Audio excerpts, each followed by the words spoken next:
Assalamualaikum warahmatullahi wabarakatuh. Perkenalkan, saya Putri dan di sini saya akan sedikit menjelaskan tentang manajemen risiko hukum dan kepatuhan. Pertama-tama, risiko hukum. Ini adalah suatu ancaman yang timbul dari tuntutan hukum dan kelemahan aspek yuridis yang dapat berdampak signifikan pada operasi dan kelangsungan bisnis suatu perusahaan.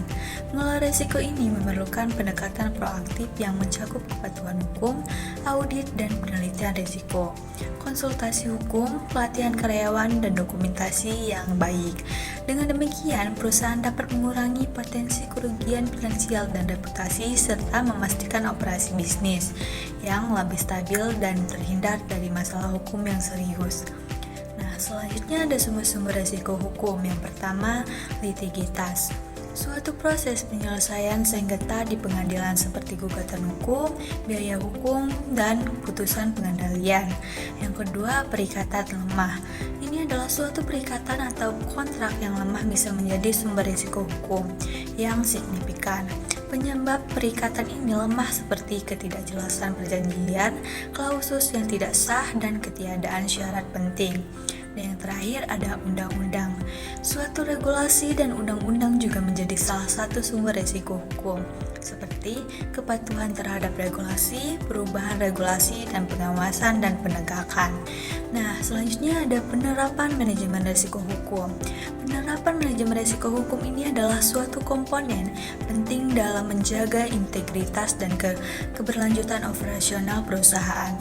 Nah, dengan adanya pengawasan aktif dari Dewan Komisaris dan Direksi, perusahaan dapat memastikan bahwa kebijakan manajemen risiko hukum dijalankan dengan efektif. Kebijakan prosedur dan penetapan limit yang jelas menyediakan kerangka yang jelas, kerangka kerja yang kokoh untuk mengelola risiko hukum. Nah, proses yang memadai untuk identifikasi, pengukuran, pemantauan, dan pengendalian risiko hukum memungkinkan perusahaan untuk secara proaktif mengatasi potensi ancaman hukum dan mengurangi dampaknya. Dampak negatifnya, sistem pengendalian intern yang kuat mendukung upaya ini dengan menyediakan mekanisme preventif, detektif, dan korektif untuk menangani risiko hukum. Selanjutnya ada kebijakan prosedur dan penetapan limit. Yang pertama, strategi. Strategi manajemen risiko ini adalah suatu rencana struktur yang dirancang untuk mengidentifikasikan dan mengelola risiko yang dapat mempengaruhi pencapaian tujuan organisasi. Yang kedua ada tingkat risiko yang akan diambil dan toleransi risiko. Ini adalah suatu elemen kunci dalam strategi manajemen risiko. Yang terakhir, untuk mengelola risiko secara efektif, organisasi perlu menetapkan kebijakan, prosedur, dan limit yang jelas. Nah, selanjutnya ada manajemen kepatuhan. Risiko hukum adalah potensi terjadinya kerugian, baik secara finansial maupun non-finansial, yang disebabkan oleh ketidakpatuhan suatu organisasi terhadap peraturan, hukum, kebijakan internal, atau standar industri yang berlaku.